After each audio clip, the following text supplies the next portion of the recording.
The rain had started as a whisper against the tall windows of Marcello's, one of Chicago's most exclusive restaurants, nestled in the heart of the Gold Coast neighborhood.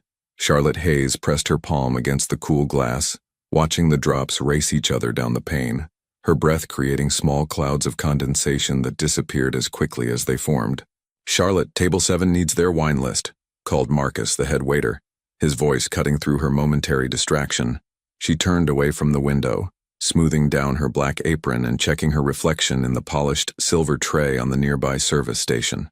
27 years old, and she could see the exhaustion etched into the fine lines around her green eyes, lines that shouldn't be there yet, but 18 months of double shifts and sleepless nights had left their mark.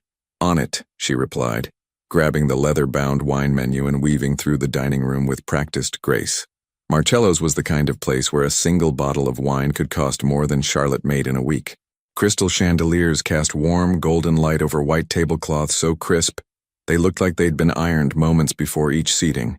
The clientele, dressed in designer suits and dresses that cost more than her monthly rent, speaking in hushed tones about business deals, political connections, and vacation homes in the Hamptons. Charlotte didn't belong in this world. Not really. She was a ghost moving between tables, invisible except when someone needed their water glass refilled or their steak prepared medium rare instead of medium. But the tips were good, exceptional really, and she needed every dollar. Her mother's medical bills haunted her like a second shadow. Stage 4 pancreatic cancer had taken Eleanor Hayes 6 months ago, but the debt she'd left behind was very much alive. $243,000 in treatments, hospital stays, experimental therapies that insurance had refused to cover. Charlotte had signed as guarantor, desperate to give her mother every possible chance at survival. It hadn't been enough. Now she worked 70-hour weeks, splitting her time between Marcello's and a breakfast diner on the South Side, sending every spare penny to collections agencies and medical billing departments. Her studio apartment in Pilsen was barely larger than a closet, her refrigerator often empty except for condiment packets saved from work and day-old bread. But she was managing. Barely, but managing. "Charlotte." Marcus appeared at her elbow again, his dark eyes serious. "Mr. Volkov just called. He's bringing a special guest tonight, his daughter. Table 12, the private alcove. I need you on it." Charlotte's stomach tightened slightly.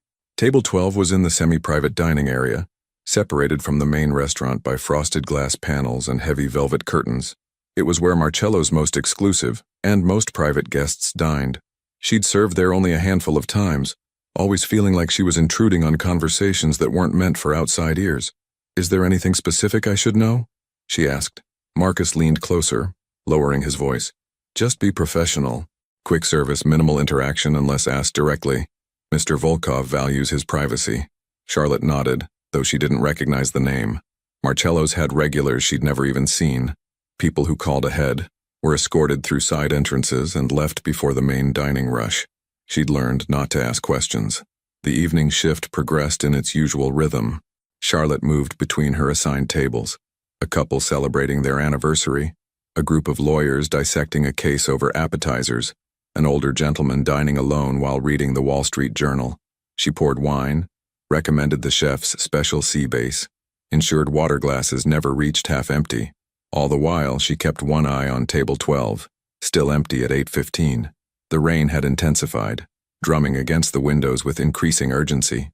November in Chicago was always unpredictable. Beautiful autumn leaves one day, freezing rain the next. Tonight felt transitional, like the city couldn't quite decide whether to hold on to fall or surrender to the approaching winter. "They're here," Marcus murmured as he passed her, nodding toward the restaurant's main entrance. Charlotte turned to look. The man who entered Marcello's carried himself like someone accustomed to immediate deference. He was tall, well over 6 feet, with dark hair showing distinguished threads of silver at the temples. His charcoal suit was impeccably tailored, and even from across the room, Charlotte could see the quality of the fabric, the way it moved with him rather than against him. He appeared to be in his late 30s, with strong features and eyes that seemed to catalog everything they saw. But it was the little girl holding his hand that captured Charlotte's attention. She couldn't have been more than 6 years old, with dark curls pulled back in a simple ponytail, and enormous brown eyes that took in the restaurant with quiet curiosity. She wore a navy blue dress with white tights, and patent leather shoes that clicked softly against the marble floor. One small hand gripped her father's tightly. The other clutched a stuffed rabbit that had clearly seen better days, its gray fur worn soft from countless hours of comfort. Something in Charlotte's chest tightened at the sight. The girl reminded her of someone, a memory she kept locked away in the deepest part of her heart, too painful to examine in the harsh light of day. Vincent, the maitre d', greeted them with a warmth that seemed genuine. After a brief exchange, he led them toward the private alcove, the little girl's steps small and careful beside her father's confident stride. Charlotte took a deep breath, checked her appearance one final time in the reflection of a silver wine bucket, and made her way to table 12. The velvet curtains were drawn partially closed, creating an intimate space within the larger restaurant. The man, Mr. Volkov, she reminded herself, was helping his daughter into her chair, boosting her up with gentle hands and pushing her closer to the table. The stuffed rabbit was placed carefully on the seat beside her. "Good evening," Charlotte said, her voice warm but professional. "My name is Charlotte, and I'll be taking care of you this evening. Can I start you off with something to drink?" The man looked up, and for a brief moment his eyes met hers. They were gray, she noticed, the color of storm clouds, and there was an intensity to them that made her want to look away. But there was also something else, a weariness that matched her own, the look of someone carrying weight they couldn't put down. "Water for my daughter," he said, his voice accented. "Polish, perhaps, or somewhere in that region of Eastern Europe. And a glass of your Cabernet Sauvignon, the 2015 if you have it." "Of course," Charlotte said, writing quickly on her pad. She turned her attention to the little girl, softening her expression. "And what's your friend's name?" The child looked up, surprised to be addressed directly. "Mr. Hops," she said softly, touching the rabbit's ear. "That's a wonderful name," Charlotte said genuinely. "Does Mr. Hops like carrots?" A small smile tugged at the corner of the girl's mouth, and she nodded. "Well, our chef makes excellent roasted carrots with honey and thyme. Maybe you could share some with him?" The smile grew a fraction wider. "Okay." Her father's expression shifted almost imperceptibly, a slight relaxation around his eyes, as if Charlotte had passed some unspoken test. "Her name is Sophia," he said quietly. "And yes, she would like the carrots. Also the chicken marsala, but plain, no mushrooms, no wine sauce, just the chicken and pasta." "Perfect," Charlotte said, making notes. "And for you, sir?" "The ribeye, rare. And I'll start with the Caesar salad." Charlotte nodded and excused herself, slipping back through the curtain into the main dining room. As she put in their order and retrieved the wine from the temperature-controlled cellar, she found her thoughts drifting back to the little girl, to Sophia. There was something achingly familiar about her, beyond the surface resemblance to the memory Charlotte tried not to think about. It was the way she held herself, quiet and watchful, as if she'd learned early to observe rather than demand attention. The way her small fingers had gripped Mr. Hops, seeking comfort in something soft and constant. Charlotte had been that kind of child once, before everything fell apart. She delivered the drinks, water with a lemon wedge and a paper umbrella she'd grabbed from the bar supplies for Sophia, earning another shy smile, and the wine for her father. Throughout the dinner service, she checked on them at appropriate intervals, bringing the salad, then the entrees, ensuring everything met their needs without hovering. The father and daughter ate in comfortable silence, occasionally exchanging quiet words that Charlotte couldn't hear. She noticed the way he cut Sophia's chicken into smaller pieces before she started eating, the way he wiped a spot of butter from her chin with his napkin, his movements practiced and gentle. It reminded Charlotte of her own father before he'd left. Before the divorce, before her mother got sick, before her little sister. She pushed the thought away forcefully, focusing on her other tables. It was nearly 9:30 when things began to shift. Charlotte was refilling water glasses at table 8 when she heard raised voices from the kitchen. This was unusual. Marcello's staff prided themselves on discretion and professionalism. She glanced toward the swinging doors just as Marcus emerged, his face tight with something that looked like concern. He scanned the dining room, his gaze landing on the private alcove before he quickly looked away and headed toward the manager's office. A prickle of unease ran down Charlotte's spine. She continued her rounds, but her attention kept drifting back to table 12. Through the gap in the curtains, she could see Sophia coloring on the children's activity sheet Charlotte had brought with her meal, tongue poking out slightly in concentration. Her father was on his phone, his expression unreadable but his jaw tight. Then the front door opened, letting in a gust of cold air and rain. 3 men entered, not dressed for fine dining, but not obviously out of place either. They wore dark coats, their hair damp from the weather, their movements coordinated in a way that made Charlotte think of a practice team. Vincent approached them, but instead of checking for a reservation, one of the men simply brushed past him, his eyes scanning the restaurant systematically. Charlotte felt her heart rate pick up. Something was wrong. The three men didn't sit at any table. Instead, they positioned themselves at different points in the dining room, one near the bar, one by the window overlooking Michigan Avenue, and one uncomfortably close to the entrance to the private dining area. Vincent was speaking urgently into his phone, probably calling the manager or perhaps the police. Some of the other diners had noticed the unusual situation, conversations dropping to whispers, elegant women clutching their purses a little tighter. Charlotte found herself moving toward table 12, though she wasn't sure what she planned to do. Her hands were shaking slightly as she picked up an empty water pitcher, using it as an excuse to be in motion. As she approached the alcove, she heard voices, low and tense. She slowed, instinct telling her to be quiet, to listen. "You made promises, Powell." The voice was unfamiliar, male, with an accent similar to Mr. Volkov's but harsher. "Promises you didn't keep. This isn't the place." That was definitely Sophia's father. Powell, apparently, not just Mr. Volkov.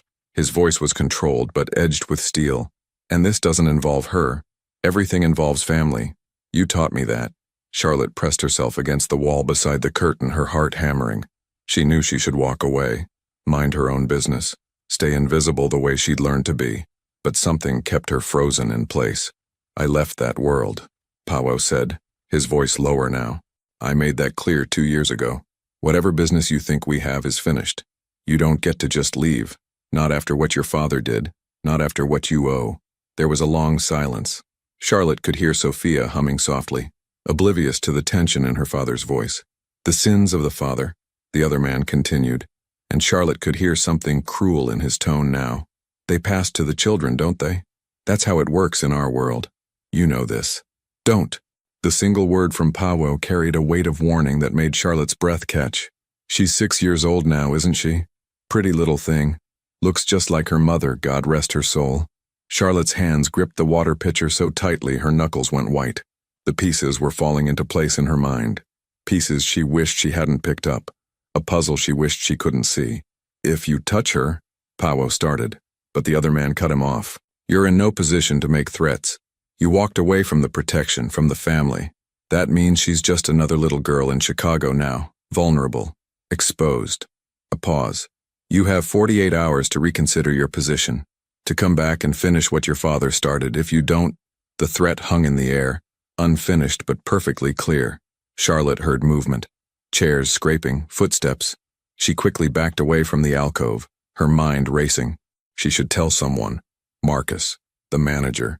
The police were probably already on their way, but even as she thought it, she knew how these things worked. She'd grown up on the South Side, had seen enough to understand that when powerful people made threats, the police often arrived too late or looked the other way or filed reports that never went anywhere. She made it back to the service station, setting down the pitcher before her shaking hands could drop it. Through the restaurant windows, she could see more cars pulling up outside. Dark sedans with tinted windows, rain streaming across their polished surfaces. This was escalating. Fast. Marcus appeared at her side, his face pale. "Charlotte, I need you to stay in the back. Just for a little while. There's a situation." "I know," she said quietly. His eyes widened. "You don't understand. These people, Mr. Volkov, it's complicated. Just stay out of it, okay? Stay safe." But Charlotte was barely listening. She was watching the private alcove where Powell had emerged with Sophia in his arms. The little girl had her face buried in her father's shoulder, Mr. Hops dangling from her small hand. Powell's expression was controlled, but Charlotte could see the tension in every line of his body, the protective way he held his daughter. He was trying to leave through the front entrance, but the men who'd arrived earlier were moving to block his path. Not obviously. They maintained the pretense of normalcy, browsing near the coat check, examining the menu in the display case. But their positions were strategic, intentional. Powell saw it too. He shifted direction, heading toward the kitchen exit instead. That's when Charlotte heard the back door open. More men, probably. They'd covered both exits. Her heart was racing now, adrenaline flooding her system with a clarity that felt almost surreal. She saw the next 30 seconds play out in her mind. Powell trapped, Sophia in the middle.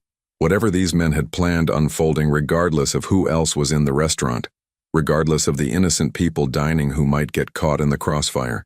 And she saw Sophia's face, those brown eyes wide with fear she didn't fully understand yet, clutching her worn rabbit and trusting her father to keep her safe, just like another little girl had trusted once upon a time, before Charlotte failed to protect her.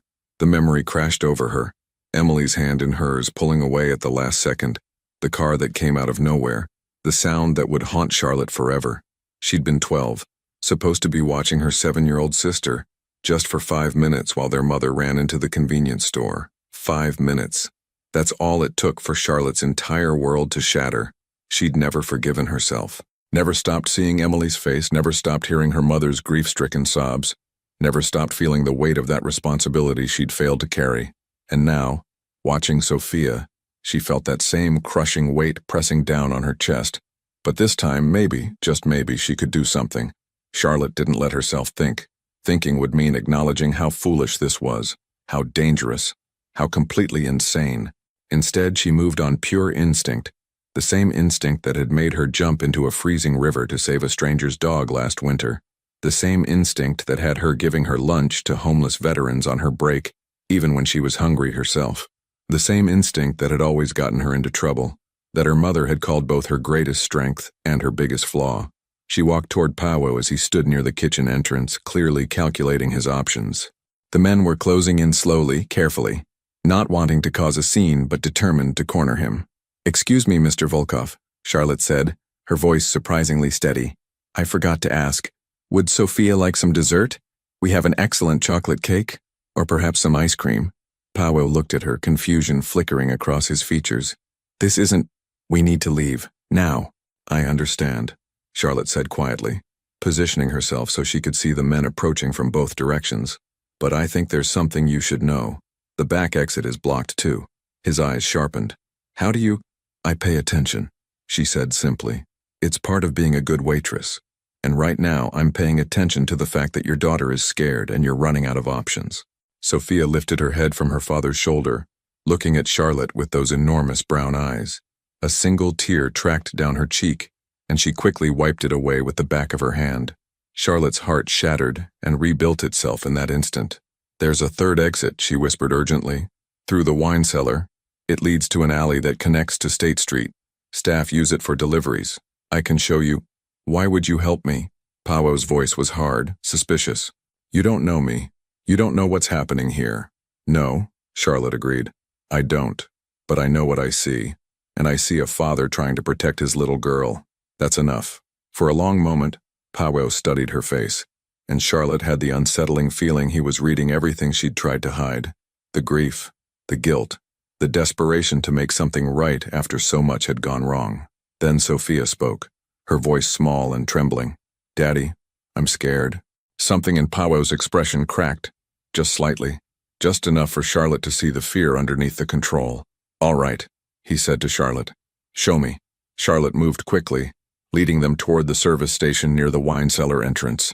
Marcus tried to intercept them, his eyes wide with alarm, but Charlotte shook her head slightly. "Trust me," she mouthed. He hesitated, then stepped aside, though his face remained creased with worry. The wine cellar was cool and dimly lit, rows of bottles stretching into shadow.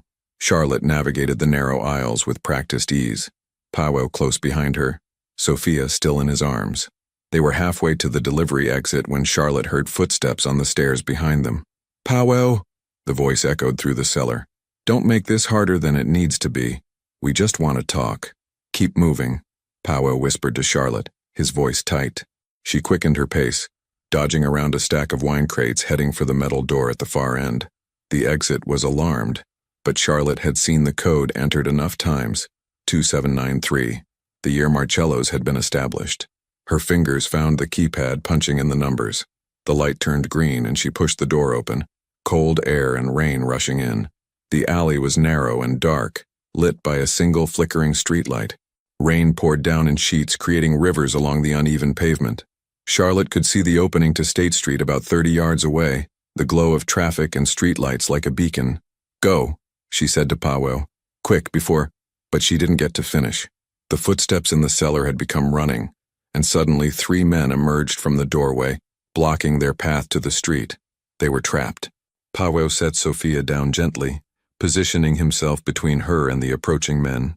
His hand moved to his jacket, and Charlotte realized with a jolt that he was armed. Of course he was. The thought should have frightened her more than it did. "You're making a mistake, old friend," one of the men said, stepping forward. He was older than the others, maybe 50, with silver hair slicked back and eyes like chips of ice. "This doesn't have to end badly." "Then let us go," Powell said evenly. "This is between us, Dmitri. The child has no part in this." "The child is leverage," Dmitri replied, his tone almost bored. "You know how this works. Your father understood the importance of insurance, of making sure people honor their commitments." He smiled, and it was the coldest expression Charlotte had ever seen. "She comes with us. You have 48 hours to reconsider. Then we return her. Simple." "No." The single word was absolute. "Then we take her anyway." The men moved forward as one, and Charlotte saw Powell's hand tighten on whatever he was holding in his jacket. She saw Sophia's face, white with terror, tears streaming down her cheeks. She saw the future splitting into terrible paths, all of them ending with that little girl paying for sins she couldn't possibly understand. And she heard Emily's voice in her memory, calling her name from across a busy street, just before everything went wrong. Not again. Never again.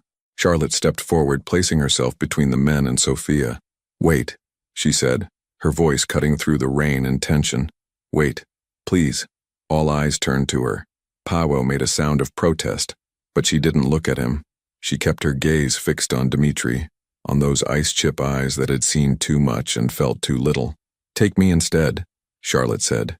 The words hung in the air, impossibly loud despite being spoken barely above a whisper. "Charlotte, no," Powell started, but she held up a hand. "You need leverage, right?" She addressed Dmitri directly, her heart hammering so hard she thought it might break through her ribs. "You need someone to make sure he cooperates." "Fine. Take me. Leave the little girl. She's 6 years old. She doesn't deserve this. I'm an adult. I'm making this choice. Take me instead." Dmitri studied her with the curiosity of someone examining an unexpected insect. "And who are you to him? Why would he care what happens to you?" "I'm no one," Charlotte said honestly. "I'm just a waitress who served them dinner. But I'm here, and I'm willing. And she's just a child." Her voice cracked slightly. "Please, she's just a child." Behind her, she heard a small broken sound. She turned to see Sophia staring at her, tears streaming down her face, her mouth open in a silent cry of confusion and fear, and something that looked almost like recognition, as if she understood on some fundamental level what Charlotte was offering. And then Sophia was crying in earnest, clutching Mr. Hops and sobbing with the kind of deep, wrenching grief that only children who've touched real fear can produce. Powell dropped to his knees beside his daughter, pulling her into his arms, his face a mask of emotions Charlotte couldn't read. "Please," Charlotte said again, this time looking at Powell. "Let me do this. Let me protect her." In the distance, sirens wailed, the police finally responding, though probably too late to matter. Dmitri glanced at his men, some unspoken communication passing between them. Then he looked back at Charlotte, and for the first time, something almost like respect flickered in his cold eyes. "Very well," he said. "The waitress comes with us. The child stays." He gestured to his men. "We leave. Now." Charlotte felt hands on her arms, firm but not cruel, guiding her away from Powell and Sophia. She didn't resist. She kept her eyes on the little girl who was still crying, her small voice calling out, "No, no, don't take her, Daddy, don't let them."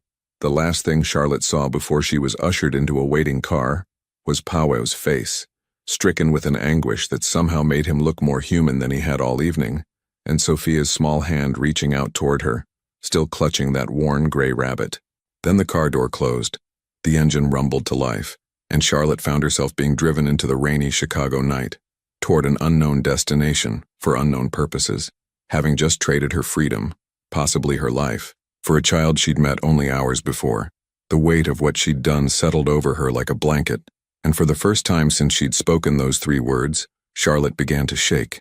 But underneath the fear, underneath the uncertainty and the very rational terror of what might come next, there was something else, a small, quiet voice that sounded like her own, and like Emily's, and like her mother's, all at once. "You did the right thing. This time you were brave enough. This time you didn't fail." Charlotte closed her eyes and held on to that thought as the car carried her deeper into the darkness. rain streaming across the windows like tears, the city lights blurring into watercolor smudges of gold and red. Behind her, in an alley outside an exclusive restaurant, a powerful man held his crying daughter and tried to understand why a stranger had just sacrificed everything to save her.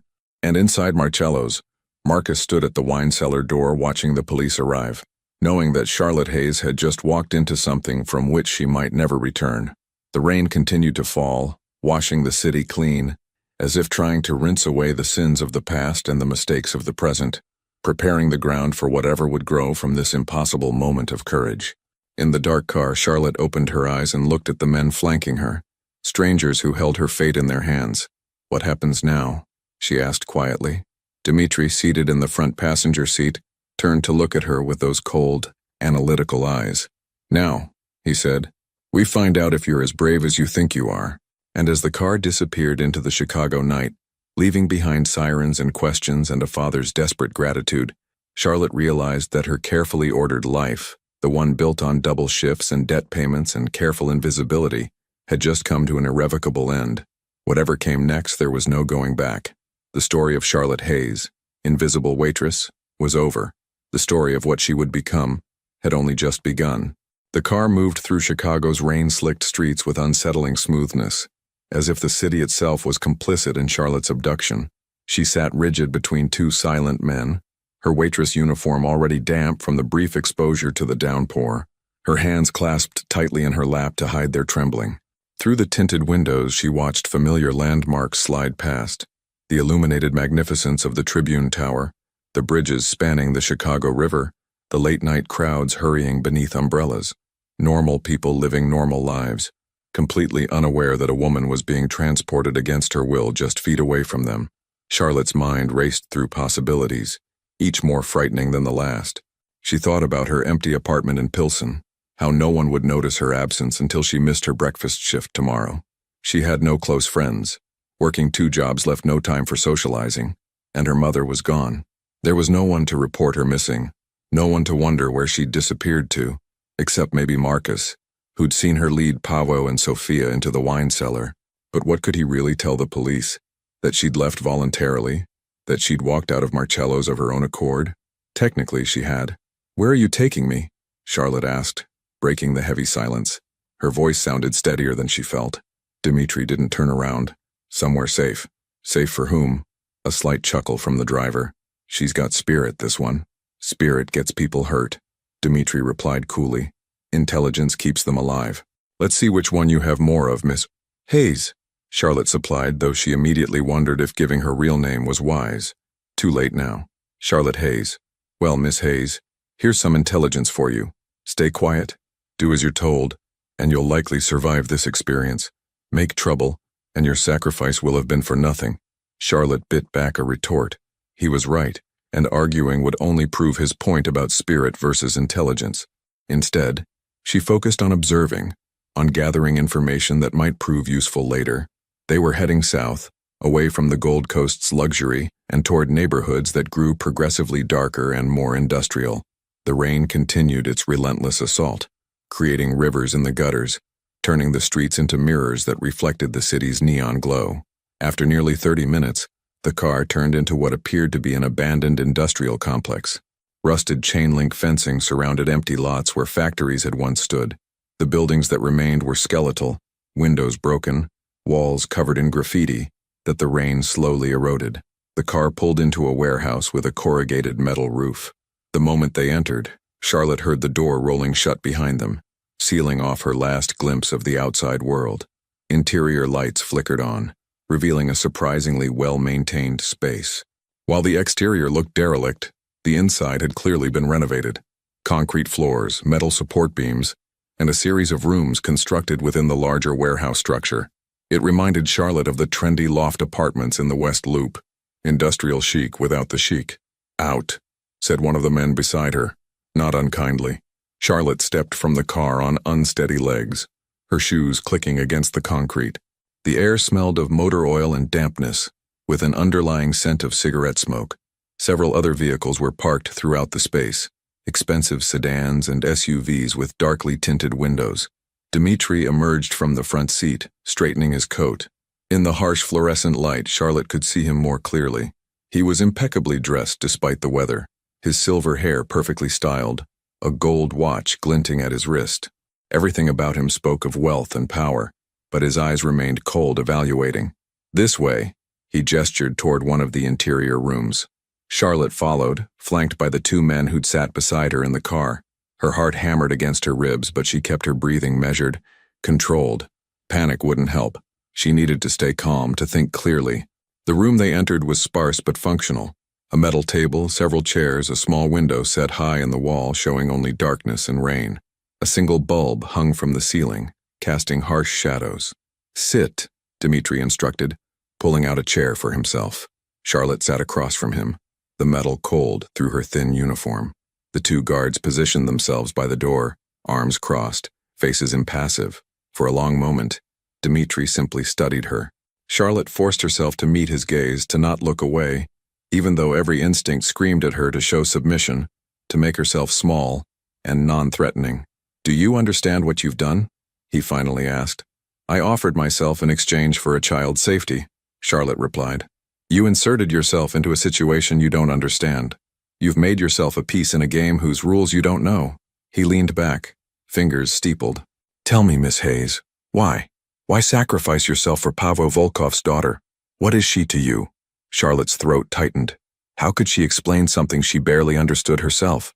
How could she make this cold, calculated man comprehend the weight of old guilt, the ghost of a sister lost, the desperate need to save something when you failed to save what mattered most? "She's a child," Charlotte said simply. "That's enough." "Is it?" Dmitri's eyes narrowed. "Or is there something else? Are you connected to Paweł somehow? Working with him? I met him tonight for the first time. I'm his waitress. That's all. Waitresses don't typically offer to be taken hostage for their customers. I'm not a typical waitress." Despite the tension, one corner of Dmitri's mouth twitched. Not quite a smile, but almost. "No, I'm beginning to see that." He pulled out his phone, scrolling through something Charlotte couldn't see. Charlotte Hayes, 27, resident of Pilsen, employed at Marcello's for 8 months, previously at Sunrise Diner. Before that, various service positions. He looked up. Unremarkable. Charlotte said nothing. What could she say? He was right. "Except," Dmitri continued, "for one interesting detail. Your mother, Eleanor Hayes, died 6 months ago. Pancreatic cancer. You're currently servicing her medical debt to the tune of approximately $243,000. Charlotte's chest constricted. "How do you—" "I know everything worth knowing," Dmitri interrupted. "It's how I've survived in this business for 30 years. He set down his phone. "So let me ask you again, with this new information on the table, why would someone drowning in debt, working herself to exhaustion just to stay afloat, throw away the one thing she has left, her freedom, possibly her life, for a stranger's child?" The question hung in the air between them, heavy with implications Charlotte didn't fully grasp. She thought about lying, about making up some noble reason that would satisfy him, but something told her this man would see through any deception. He'd built a career on reading people, on finding their weaknesses, and exploiting them. "I had a sister," Charlotte heard herself saying. "Emily, she was 7 when she died. I was 12, supposed to be watching her." The words came slowly, painfully, like extracting shrapnel. "It was my fault. I wasn't paying attention and she ran into the street and there was a car." She stopped, unable to continue. The memory was too sharp, even after 15 years. Dmitri's expression didn't change, but something shifted in his eyes. Not sympathy exactly, but a recognition, understanding. "So tonight was redemption," he said quietly. "A chance to save the child you couldn't save before." "Maybe," Charlotte admitted. "Or maybe I'm just tired of standing by while terrible things happen. Either way, I meant what I said. Whatever you need from Paweł, use me to get it, but leave Sophia alone." "Sophia," Dmitri repeated the name thoughtfully. "You even learned her name. In what, 2 hours of serving them dinner? I'm a good waitress. I pay attention." "You're something," Dmitri agreed. "I'm just not sure what yet." He stood abruptly, and Charlotte tensed, but he simply walked to the small window, gazing out at the rain-soaked darkness. "Paweł Volkov's father, Alexander, was my partner for 20 years, Dmitri said, his back to Charlotte. "We built an empire together. Imports, exports, various business ventures. Some legal, some less so. When Alexander died 3 years ago, Pavel inherited everything: the businesses, the connections, the obligations. Charlotte listened, trying to understand where this was leading, but Pavel wanted out. He'd never been comfortable with certain aspects of the family business. When his wife died giving birth to Sophia, he became even more determined to leave, to build a different life for his daughter. Dmitri turned to face her. The problem is, you don't just leave our world. There are debts, commitments, relationships that span decades. Paweł's father made promises, to me, to others. Promises Paweł refuses to honor. What kind of promises? Charlotte asked, though she wasn't sure she wanted to know. The kind that involve significant sums of money and cooperation in ventures that Paweł now considers beneath him. Dmitri's voice hardened. He thinks he can simply walk away, take his inherited wealth, and pretend the foundation it was built on doesn't exist. He's wrong. So you were going to take his daughter to force his cooperation? Precisely.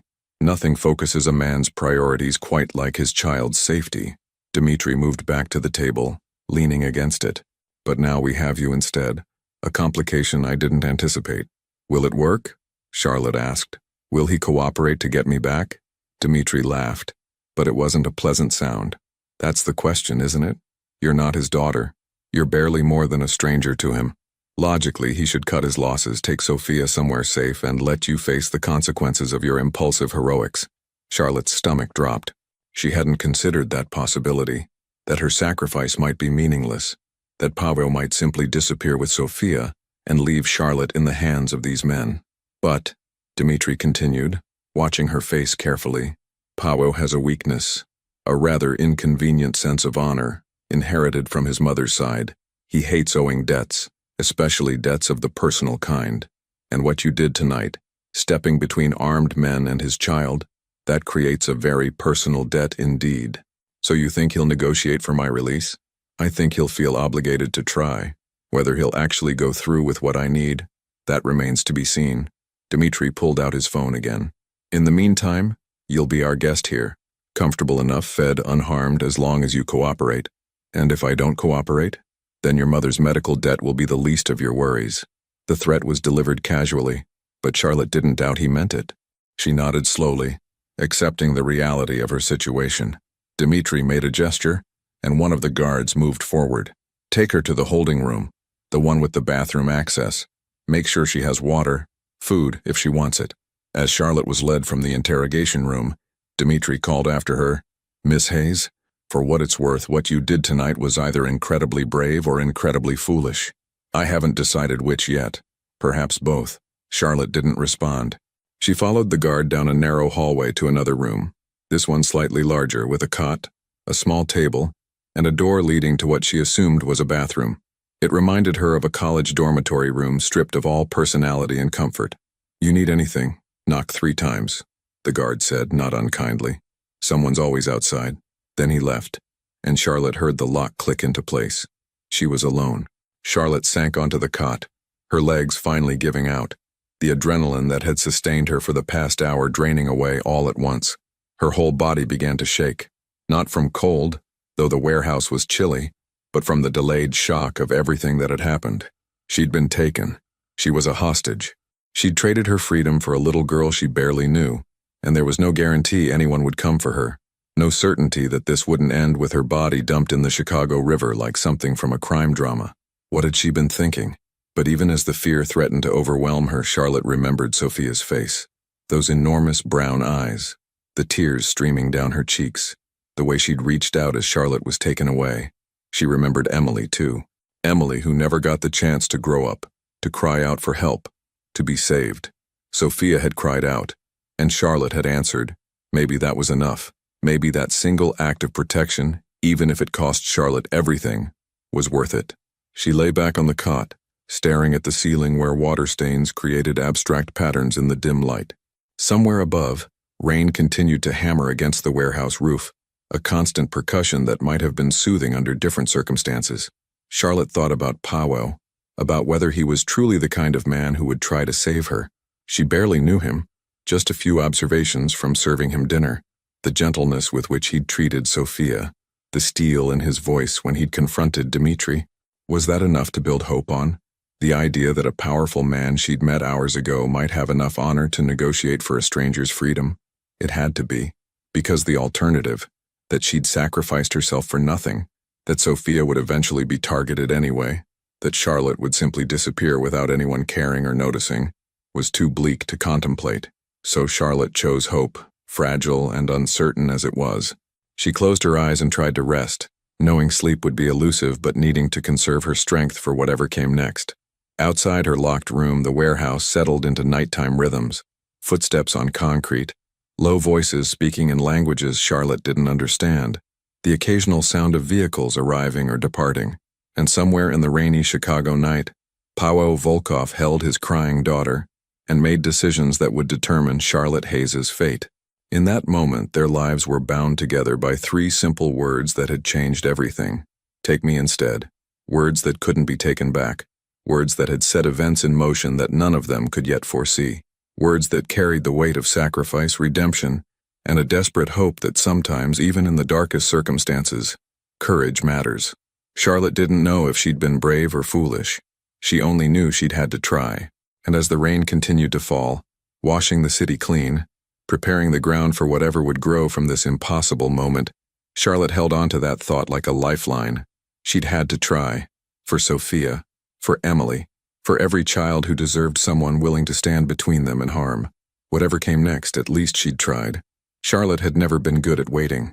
Even as a child, she'd been the one fidgeting in doctors' offices, counting ceiling tiles in school detention, tapping her fingers impatiently during her mother's long phone calls. Waiting meant thinking, and thinking meant dwelling on things she'd rather avoid. Now locked in a sparse warehouse room with nothing but a cot, a table, and her own spiraling thoughts. Waiting was all she could do. Hours passed with agonizing slowness.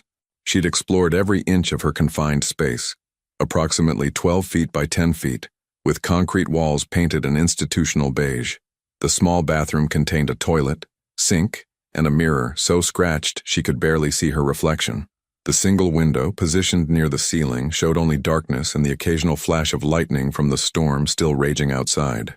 Charlotte had tried the door twice, testing whether it was truly locked or if her captors were merely relying on intimidation. It was locked. Solid metal, no give whatsoever. She'd knocked 3 times, as instructed, and a guard had appeared.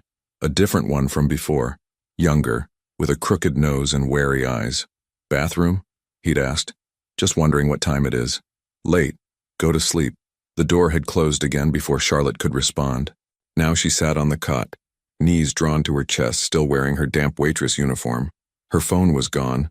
They'd taken it from her apron pocket during the car ride. No way to contact anyone. No way to call for help. No way to even know what was happening in the outside world. Was Sophia safe? Had Paweł taken her somewhere secure? Were the police investigating the incident at Marcello's? Or had Dimitri's people made it all disappear like it had never happened? And perhaps most troubling, would anyone actually come for Charlotte? Or would she simply become another missing person, another unsolved case in a city full of them? She must have dozed eventually, because she woke with a start to the sound of the lock clicking. Gray dawn light filtered through the high window, painting everything in shades of silver and shadow. The door opened, and a woman entered carrying a tray. She was perhaps 50, with iron gray hair pulled into a tight bun and the kind of face that revealed nothing. She set the tray on the small table. Coffee, toast, what looked like scrambled eggs. "Eat," she said with a thick Eastern European accent. "You'll need strength." "For what?" Charlotte asked, her voice rough from disuse. The woman didn't answer, just turned and left, the lock clicking behind her again. Charlotte approached the tray warily. Could it be drugged? Poisoned? But what would be the point? If they wanted her harmed, there were simpler ways, and refusing to eat wouldn't help her situation. The coffee was strong and bitter, the eggs bland but edible. Charlotte ate mechanically, fueling her body, while her mind continued its anxious circuits. She'd just finished when she heard voices outside. Multiple people speaking rapidly in what sounded like Polish or Russian. She couldn't make out words, but the tone was urgent, almost argumentative. Then the door opened again, and Dimitri entered, followed by 2 guards. In the morning light, he looked older than he had the night before. There were deep lines around his eyes, and his perfectly styled hair showed roots that were more silver than Charlotte had initially noticed. But his gaze was just as sharp, just as calculating. "Miss Hayes." He greeted her formally. "I trust you slept?" "Barely." "Understandable." He pulled out the room's single chair, sitting while his guards remained standing by the door. "We need to have a conversation. A truthful one." Charlotte's stomach tightened. "About what?" "About who you really are." Dimitri pulled out his phone, scrolling to something before turning it to show Charlotte. "I had my people do a deeper background check. Very thorough. And we discovered something interesting." The phone displayed an old photograph, maybe 25 years old judging by the quality and the hairstyles. It showed a young woman, perhaps in her early 30s, standing beside a man who looked remarkably like an older version of Pawo. The woman was smiling, her arm around a little girl who couldn't have been more than 2 years old. Charlotte's breath caught. "That's my mother. Eleanor Hayes, yes, born Eleanor Kowalski." Dimitri's eyes never left Charlotte's face. "And the man beside her is Alexander Volkov, Pawo's father." The room seemed to tilt. Charlotte gripped the edge of the cot, trying to make sense of what she was seeing. "I don't understand. Where did you?" "Your mother worked for Alexander's import business," Dimitri continued, his voice carefully neutral. "Legitimate work mostly. She was his bookkeeper, his accountant, very talented with numbers, very trustworthy." This photo was taken at a company summer picnic in 1999. Charlotte stared at the image, her mind racing. Her mother had rarely talked about her work before Charlotte was born. Before the divorce, there had been vague mentions of office jobs and business work, but never specifics, never names. "There's more," Dimitri said, scrolling to another image. This one was a newspaper clipping, yellowed with age. The headline read, "Warehouse Fire Claims 2 Lives, 3 Injured." Charlotte's hands were shaking now. "What does this have to do with my mother?" "Everything." Dimitri's voice softened slightly. 23 years ago, there was an incident. A rival organization tried to eliminate Alexander by setting fire to one of his warehouses while he was inside conducting business. Your mother was there that night, working late on the quarterly reports. He pulled up another photo, this one clearly from a hospital. Alexander Volkov lay in a bed, his face bruised, his arm in a sling. Beside him stood a younger Eleanor, her arm bandaged, a cut visible on her forehead. "Your mother saved his life," Dimitri said quietly.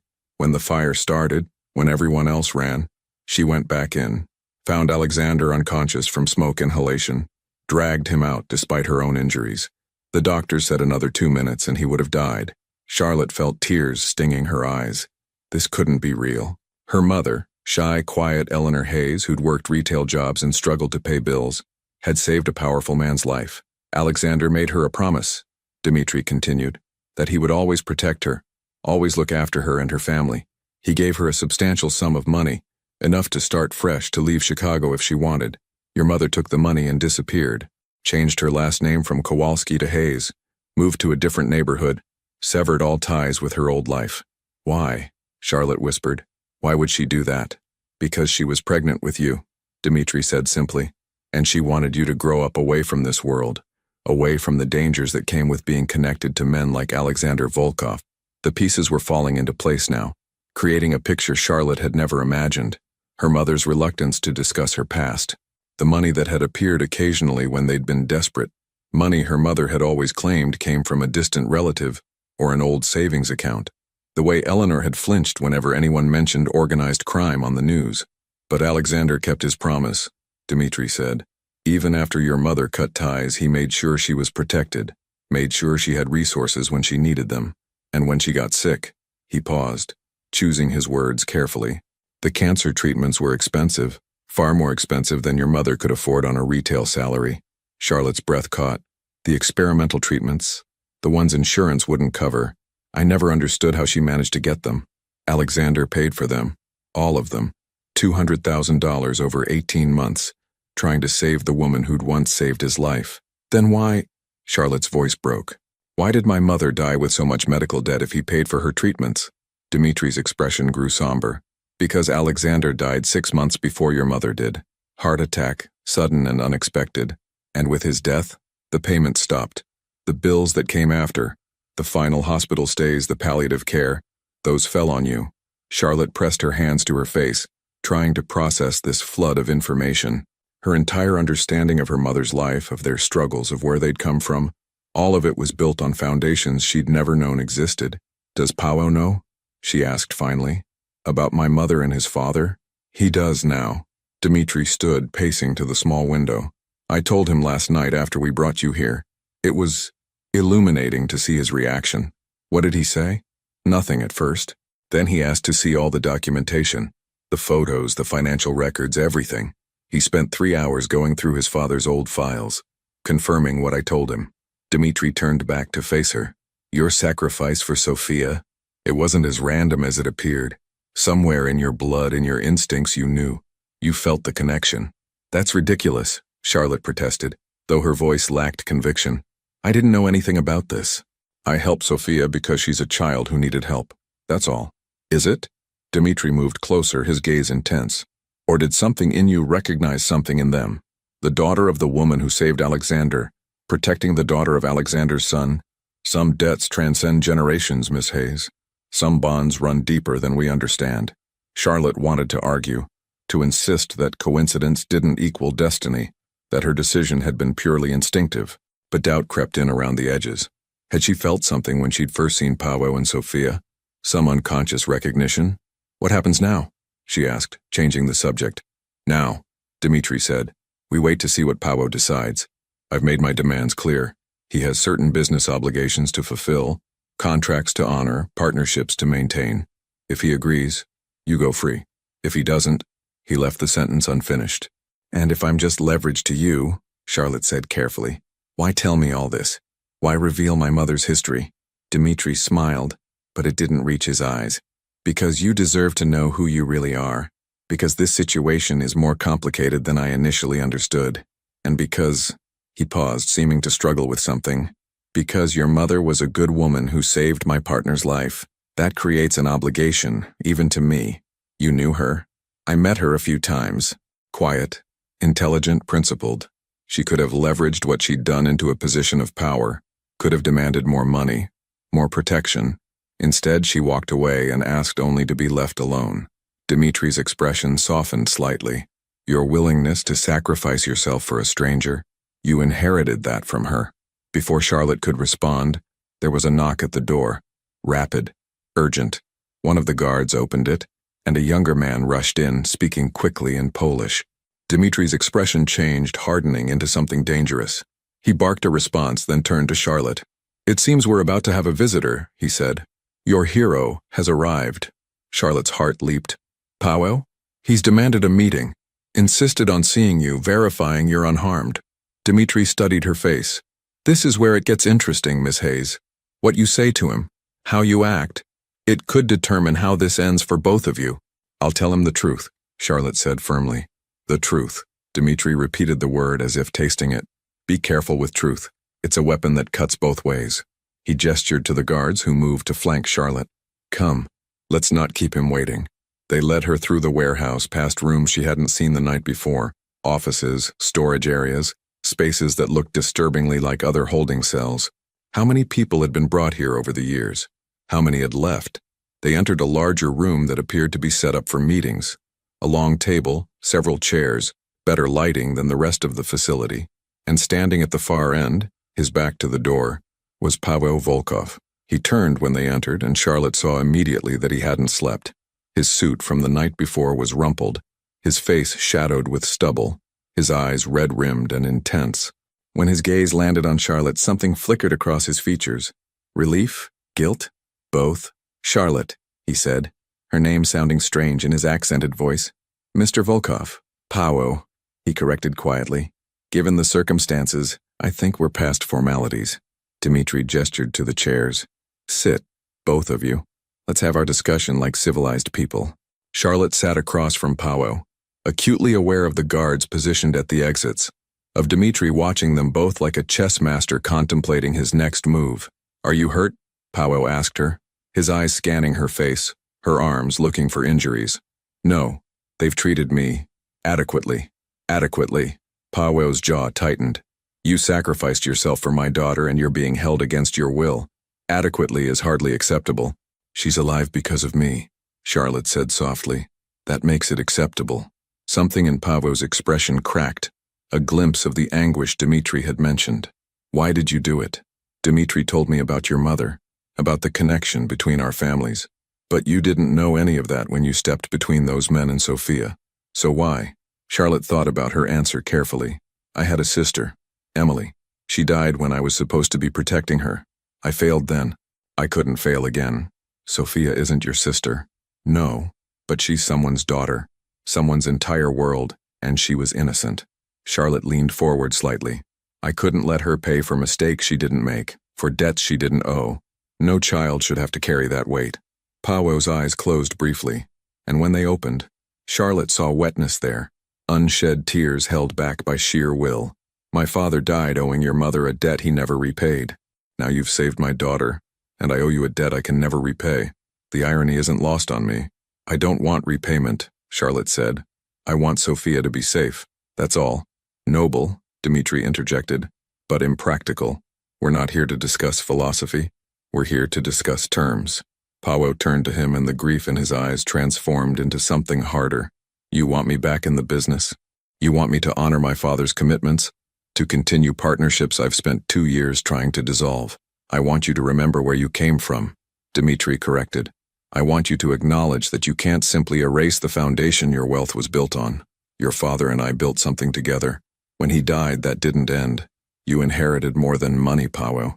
You inherited responsibilities. My daughter is 6 years old, Paweł said, his voice low and dangerous.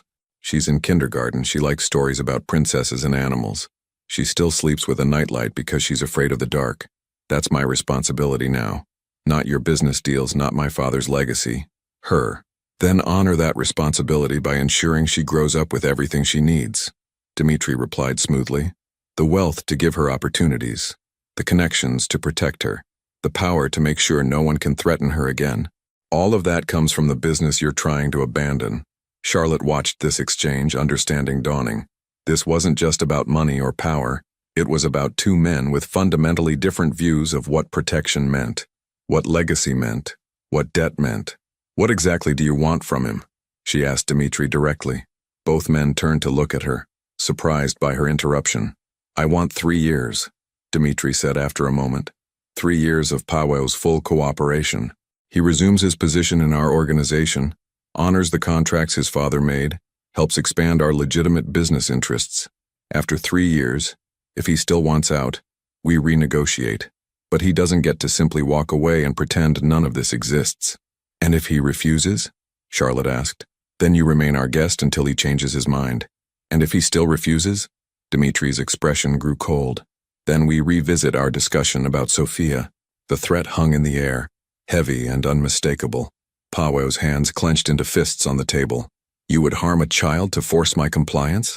I would do what's necessary to protect my interests, Dmitri replied, just as you would do what's necessary to protect your daughter. We're not so different, you and I, we simply have different priorities. Charlotte felt sick. This was the world her mother had tried to protect her from, a place where children were leverage, where debts passed through generations, where violence lurked beneath polite negotiations. There has to be another way, she said. Suggest one, Dmitri invited. Charlotte thought frantically. Money. Paweł could buy out his father's obligations, pay whatever it would cost to sever the connection cleanly. It's not about money, Dmitri said patiently. It's about loyalty, about honor, about maintaining structures that took decades to build. Some things can't be purchased. Then what can be negotiated? Paweł asked, his voice strained. What would satisfy you without requiring 3 years of my life? Dmitri considered this, his fingers tapping thoughtfully on the table. Information. Your father had connections I never fully understood. Political allies, law enforcement contacts, business relationships in sectors I couldn't penetrate. Give me access to those connections. Help me establish the legitimacy I need to transition our operations toward legal enterprises. 1 year of consultation, of using your knowledge and influence to help me build something that doesn't require holding people's daughters hostage. It was the first reasonable thing Charlotte had heard him say, and she saw Paweł considering it, weighing the costs. 1 year, Paweł said slowly. Consultation only. I don't return to active participation in any questionable activities. I help you transition to legitimate business using my knowledge of my father's network. After 1 year, we're done. Completely. And Charlotte? Dmitri asked. She goes free, now, before we agree to anything else. Dmitri smiled. You care about her already? Interesting, given you've known her less than a day. She saved my daughter's life, Paweł said firmly. That makes her worth caring about. Fair enough. Dmitri stood, extending his hand. 1 year, you helped me legitimize my operations, share your father's connections, provide consultation on business transitions. In return, Miss Hayes goes free immediately, and after 1 year, you and Sophia are released from any further obligations to me or my organization. Paweł hesitated, his eyes meeting Charlotte's. She saw the question there. Was this worth it? Was her freedom worth binding himself to this world for another year? Charlotte gave the smallest nod, not because she thought she deserved his sacrifice, but because she understood it. He needed to protect Sophia, and this was the only way. Just as Charlotte's sacrifice had been the only way to protect Sophia last night, Paweł's compromise was the only way to protect both Sophia and Charlotte now. Paweł stood and took Dmitri's hand. 1 year, starting today. Excellent. Dmitri gestured to his guards. Remove Miss Hayes's restraints. She's free to go. Charlotte stood on shaky legs, hardly daring to believe it. After everything, the terror, the uncertainty, the revelations, it was over? She was free? Paweł moved around the table, stopping in front of her. Up close, she could see the exhaustion in his eyes, the weight of the decision he'd just made.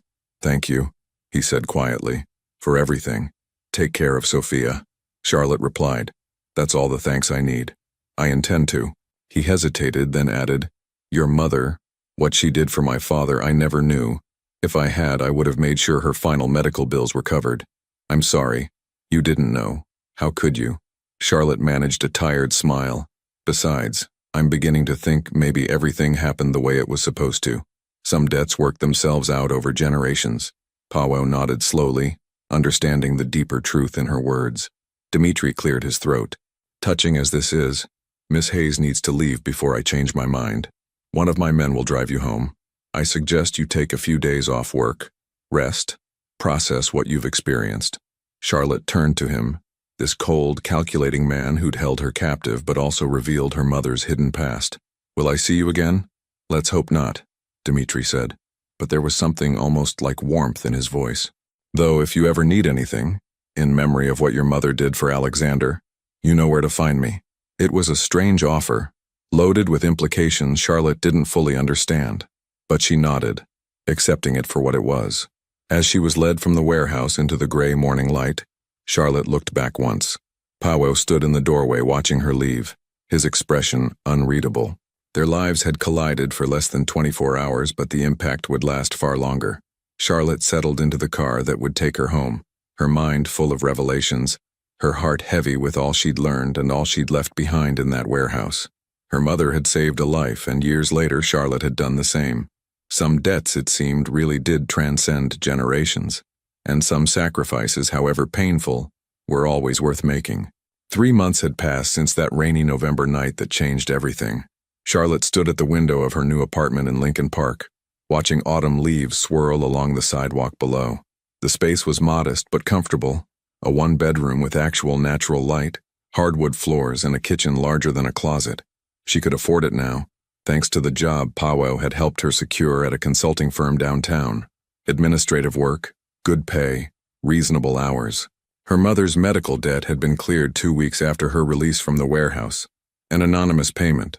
Though Charlotte knew exactly where it had come from, she'd tried to refuse, tried to contact Paweł to tell him it was too much, but he'd been unreachable, probably deliberately so. The debt that had haunted her for 18 months, that had consumed every spare dollar and stolen countless hours of sleep, gone, just like that. Charlotte should have felt relieved, free. Instead, she felt unmoored, like a boat whose anchor had been suddenly cut, drifting in waters she didn't recognize. Her phone buzzed, a text message from a number she'd come to recognize over the past weeks. Park at 3, Sophia wants to see you. P. Charlotte smiled despite herself. These meetings had become a regular occurrence, carefully scheduled, always in public places. Paweł was cautious about exposure, about maintaining distance from his old life while fulfilling his obligation to Dmitri. She typed back, I'll be there. Lincoln Park was beautiful in late February, the last stubborn leaves clinging to branches, the lake stretching gray and infinite beyond the path. Charlotte found them at their usual spot, a bench near the playground where Sophia could see the swings and climbing structures. Sophia saw Charlotte first and came running, her purple coat flapping behind her, Mr. Hops clutched in one mittened hand. Charlotte. She crashed into Charlotte's legs with the full force of 6-year-old enthusiasm. Charlotte knelt down, catching her in a hug. "Hey, sweetie, how are you?" "Good. Daddy took me to the aquarium yesterday. We saw penguins." "Penguins? That sounds amazing. They were so funny. One kept falling down." Sophia giggled, demonstrating with exaggerated movements. Powell approached more slowly, carrying 2 coffee cups. He handed one to Charlotte. Prepared exactly how she liked it, she noticed. He'd learned her preferences over these months of careful friendship. "She's been talking about those penguins nonstop," he said, a genuine smile softening his features. He looked different than he had that night, less haunted, more present. The shadows under his eyes had faded, and there was a lightness to him that suggested peace, or at least the beginnings of it. Sophia ran toward the playground and they settled onto the bench, watching her climb with fearless confidence. "How's the consulting work?" Powell asked. "Good. Surprisingly interesting, actually. I'm helping streamline inventory systems for a grocery chain. Not glamorous, but satisfying. You deserve satisfying work. You deserve much more than that, honestly." Charlotte shook her head. "I have everything I need. The debt's gone. I have a stable job, a decent apartment. That's more than enough." "Is it?" Powell studied her profile. "You sacrificed everything for someone you didn't know. Surely that deserves more than enough." "I didn't do it for a reward." "I know. That's exactly why you deserve one." They sat in comfortable silence, watching Sophia navigate the monkey bars with determination. "How's your arrangement with Dmitri?" Charlotte asked carefully. They rarely discussed it directly, but she knew it weighed on him. "Manageable," Powell said after a moment. "He's kept his word. Everything's been consultation, nothing illegal. I'm helping him establish legitimate partnerships, clean business ventures. It's actually not terrible. Sometimes I think he genuinely wants to change, to build something different than what he had with my father." "People can change," Charlotte said quietly, "if they want to badly enough." "Can they?" Powell turned to look at her fully. "Can we escape what we come from? The debts we inherit, the patterns we're born into?" Charlotte thought about her mother, about the secrets Eleanor had kept to protect her daughter from a dangerous world, about how Charlotte had ended up in that world anyway, pulled by invisible threads of connection and debt. "Maybe we can't escape it completely," she said slowly, "but we can choose what we do with it, how we respond, whether we let it define us or just inform us." "Wise words from a former waitress," Powell said, but his tone was warm, not mocking. "From a current administrative assistant," Charlotte corrected with a slight smile. Sophia called out from the top of the climbing structure, waving enthusiastically. They both waved back. 2 adults bound by an impossible night and the little girl whose life had hung in the balance. "She asks about you constantly," Powell said. "Wants to know when she can see you again, whether you'll come to her birthday party next month, if you'll teach her to bake cookies like you mentioned once." "I'd love to teach her to bake," Charlotte said, warmth spreading through her chest. "If that's okay with you." "It's more than okay. She needs people in her life. Good people. People who've proven they'd protect her no matter what." Charlotte felt tears prick her eyes. "She has you. That's what matters most." "She has us both now," Powell said quietly. "If you're willing." Charlotte understood what he was offering. Not romance, not obligation, but something more profound. A connection forged in crisis, tempered by truth, grown into something that resembled family. "I'm willing," she whispered. They sat together as the afternoon light shifted, painting the park in shades of gold and amber. Sophia played with other children, her laughter carrying on the cold wind, pure and joyful and utterly innocent. Charlotte thought about her mother, about the life Eleanor had saved and the debt that had echoed through decades, about Emily, whose death had haunted Charlotte but also shaped her into someone capable of extraordinary courage when it mattered most, about how sometimes the worst moments of our lives prepare us for the best ones. "Thank you," Powell said suddenly. "I don't think I've said it properly. Thank you for saving her, for being willing to pay a price you never owed." "Thank you for making it matter," Charlotte replied, "for being the kind of man who'd trade a year of his freedom for a stranger's release, for honoring debts even when you didn't have to." "We're quite the pair," Powell said with a slight laugh. Both too stubborn to accept the easy path, both too principled for our own good. Maybe that's not such a bad thing. Sophia ran back to them, cheeks flushed with cold and exercise. Can we get hot chocolate, please? Of course, Powell said, standing and offering Charlotte his hand. All of us together. Charlotte took his hand, let him pull her to her feet, and together they walked toward the cafe at the park's edge. Sophia skipped between them, chattering about penguins and playground adventures, blissfully unaware of the complex web of history and sacrifice that had brought them all together. But Charlotte was aware. She understood now that some debts were gifts, some sacrifices were privileges, and some connections transcended logic or reason to become something unbreakable. Her mother had saved a life and asked for nothing in return except safety for her daughter. Charlotte had saved a life and discovered she'd been saving herself all along, from grief, from guilt, from the belief that one terrible moment defined her forever. And Powell had accepted both gifts with grace, honoring debts across generations, proving that even in the darkest corners of the criminal world, redemption was possible. As they entered the warm cafe, Sophia's hand slipping into hers with perfect trust, Charlotte finally understood what her mother had known all along. Sometimes the bravest thing we can do is sacrifice for others. Sometimes the strongest thing we can do is accept sacrifice in return. And sometimes the greatest gift we can give ourselves is the permission to start again, to let go of past failures and embrace the possibility of new connections, new purposes, new families built not on blood or obligation, but on choice and courage and unwavering love. 3 months ago, Charlotte had whispered 3 words that changed everything. Now, watching Powell order hot chocolate with extra whipped cream while Sophia pressed her nose against the pastry case, Charlotte whispered 3 different words, to herself, to the universe, to the future unfolding before her. This is enough. And for the first time in longer than she could remember, she actually believed it.